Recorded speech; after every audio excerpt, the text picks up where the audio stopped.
I am a bridesmaid for one of my closest friends, Jackie. I've been so excited to help. I was in charge of the bridal shower, the games, decorations, menu. I left the guest list to Jackie's sister. Due to religious reasons, I wear a headscarf. I love and am proud of it. In the group chat with other bridesmaids, I was talking about how excited I am to attend a girls-only event. I recently dyed my hair and wanted to show it off. I even paid extra to ask for a girls-only staff that day.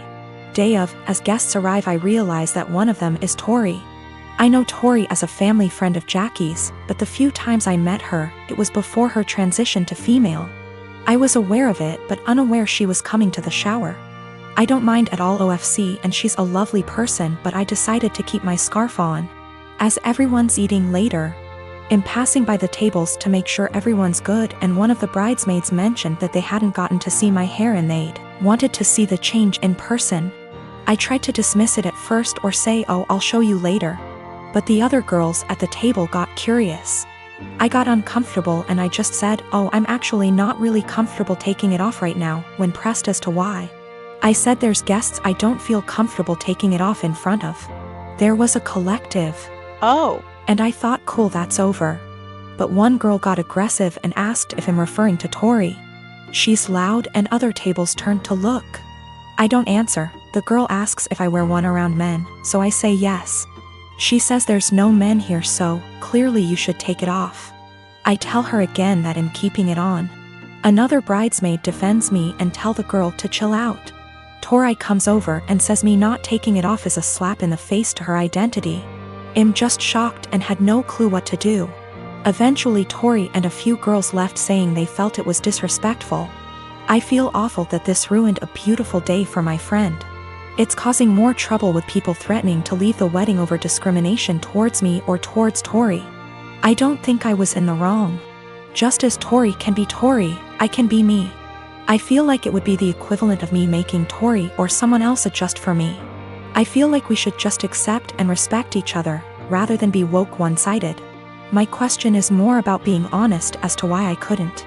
Jackie is on my side, but Jackie's sister is giving her hell for it, saying she purposely left out that detail in the guest list to test me.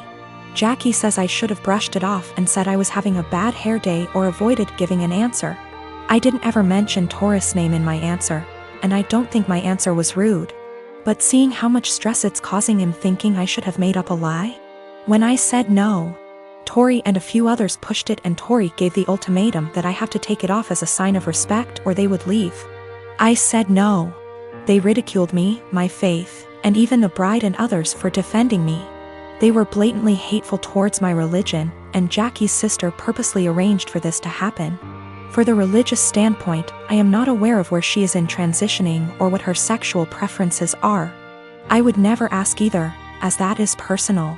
But that is information I would like before making a decision on how comfortable I feel with exposing my hair. I met Jane through Joe's girlfriend at her birthday party last year. At first Jane was fun to talk to, but not even an hour later Jane was really into me and tried really badly to hit on me during the party, which pretty much ruined my time there as the feeling was not mutual in the slightest bit. Also at the time I was already with someone, so the first impression I got from Jane was that she was clingy, annoying, and just wouldn't stop bothering me. Unfortunately for me, she became part of my larger friend group because she is part of Joe's girlfriend's friend group. That is a mouthful, sheesh, and because me and Joe hang out a lot and I am also friends with his girlfriend, I pretty much run into her at minimum twice a month. So first time Jane asked me out was a month after that party. I informed her I was with someone and not interested. She tried again 2 months later when I broke up with my then girlfriend. Again I declined her advances and told her I was not interested. I got into a new relationship not long after, but unfortunately she and I broke up about 2 months ago. Since then, as you might have anticipated, Jane has asked me out again. I said no again. Well, that brings us to this week. Everything has been opening up here and Joe had been trying to fix me up with a friend of his girlfriend and would not tell me who. He is well aware of me having rejected Jane multiple times and the fact I am not interested in her. He knows this in detail. After a lot of what he calls convincing and I call whining, I had no interest in dating anytime soon. I relented and decided to agree to this double date idea of his. We agree on meeting at Joe's apartment, and lo and behold, Joe, his girlfriend, and Jane are occupying the dinner table, obviously intending for my date to be Jane. I honestly just got so goddamn angry that I couldn't even get a single word out, turned around and left. I have been bombarded with texts and calls about how much of a douche I am and how terribly I hurt Jane and so on, and I am just like, I literally rejected her like 3 times. I am not interested in her. You knew that. Your girlfriend knew that. Our entire friend group has a running joke about obsessive Jane FFS, so literally everyone knows it. Been with Stephanie for a little over 3 years. More or less relationship is good. She tends to be way overdramatic when we fight, which isn't often. But I can usually talk her down and things work out. When Stephanie and I first started dating, she mentioned a few times in kind of a mysterious, I thought it was attention seeking, still do, way that she had some kind of mental illness or mental health struggle. Eventually, probably 2 or 3 months in, she came out and told me in a really serious conversation that she has body dysmorphia and thinks she's obese and hates herself for it. Now let me be clear, I love her the way she is, wouldn't change a thing. I don't mind her weight whatsoever. But even when she said it initially, I almost thought it was a joke. Stephanie is obese. I'm not good at guessing weight and she's never told me her weight, but I know she's 5 feet 4 inches and a size 22 in pants. She's by all standards obese. I don't mind it at all. I'm attracted to her. I think she's beautiful. I would never ask her to change a thing. It didn't come up again for a while, but last fall she took a psychology course for her college degree and they talked about mental illness, and it came back up. She came in one night almost happy, in a weird way, saying that she understands everything that's wrong with her because they talked about BD in class and it all makes sense. She has never been diagnosed by a medical professional and can't see a doctor for lack of health insurance. Ever since then, she talks about it a lot.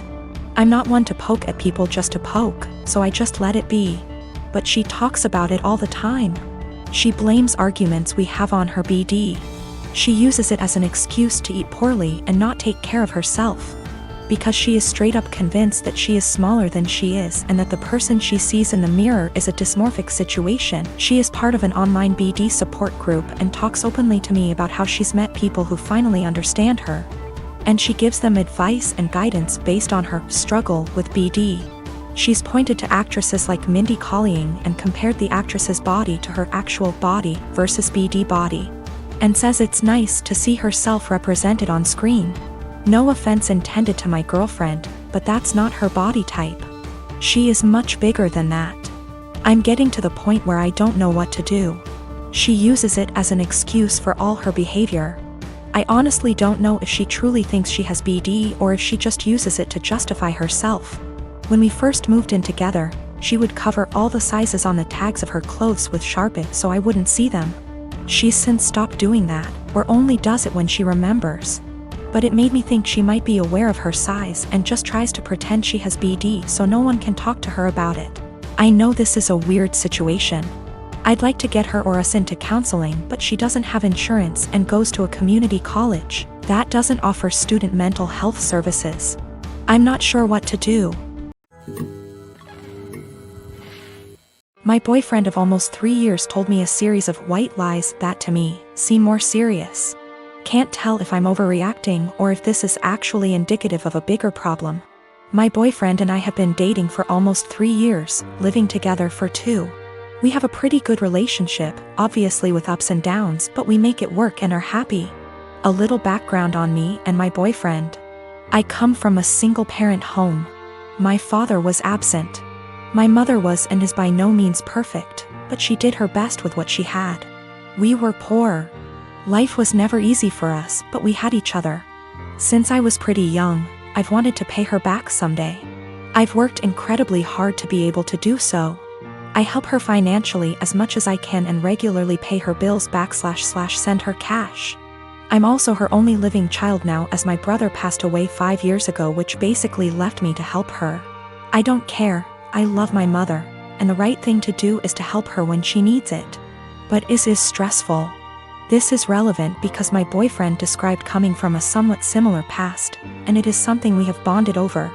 Having the mutual experiences seemed to bring us closer. He told me he also helped his parents financially, and we would often vent to each other about the stress it brings. I am not one to confide in many people, so having someone who I felt like actually understood me was meaningful to me. So here is where the lies come in, and I need someone to either tell me I'm not crazy and this is horror, or that I am crazy and this isn't a huge deal. I'm fine with either. When we met, my boyfriend lived in a condo in a pretty swanky part of the city. I live in the US Northeast. He told me he owned that apartment / condo. I found this to be interesting / odd because he was 28 at the time, and I know this property is upwards of $650,000 on the low end, and he was in an entry-level job for only like 2 years, so the numbers just didn't really add up. Whatever, maybe he's good at saving. But then, since living together, I never once saw a piece of mail for a mortgage payment, electric bill, taxes, nothing. Not for 2 whole years. Very odd. Also, when we started living together, he didn't have his room rented out in the former apartment yet, so he was still responsible for that portion of the rent. He would send a Venmo payment to his mother on the 1st of every month for his portion. I don't own property, but I can't think of a scenario where I would Venmo my mother to pay the mortgage on a property I supposedly own. Getting more odd. He would then go to his parents' house for an afternoon and come back really upset. Usually when I would ask why, it was because they were having financial problems and he needed to help them out. I totally understood this and supported him. He literally has cried on my shoulder about this many times. He tried to start a company years back and ended up getting into debt somehow. He told me this debt was $17,000 and that he paid it off. I'm confused because I met him only 2 to 3 years after the supposed debt accrued / company dissolved, and it was already paid off. He told me when he moved back home after the business failed, he was $17,000 in debt and living at his parents' house working at a minimum wage job. How someone with a minimum wage job pays off that much debt in 3 years, I'll never know. We got into a fight a few weeks ago and I finally had enough and confronted him about these things. He doesn't help his parents, they actually pay his phone bill, and this was all a lie. He doesn't own that apartment, he didn't pay off that debt from his company. He initially told me his parents helped pay it off and then like 3 minutes later, came clean and said that his business partner paid it off, so I have literally no idea what the truth is there, and if anything, in my eyes, his parents are the ones who are financially supporting him. So now, I'm dating a 31 years old man who doesn't pay his own phone bill, was lying to me and / or completely fabricating aspects of his life for 3 years. And then when confronted about it, continued to make up lies and then came clean about them 5 minutes later. I'm obviously concerned that he could lie for this long, about fundamentally important things like our values, and so on. I sincerely thought I would marry this man. He seemed to understand me like no one else and to be a truly caring and genuine person. Now I'm having a hard time rationalizing actually planning a life around someone who would not only lie about their background and family etc. but also financial aspects. Aside from that, I now can't tell what is the truth and what is a lie. I've also noticed other things he has lied about, called him out on it, and he has denied it outright to my face. I see this as a form of gaslighting, as I know I'm not wrong, but he is trying to convince me otherwise. Am I overreacting? Is this a white lie that went haywire? Or is this actually a series of complete and utter bullshit used to manipulate me? And also, is it insane for me to actually consider a life with this man?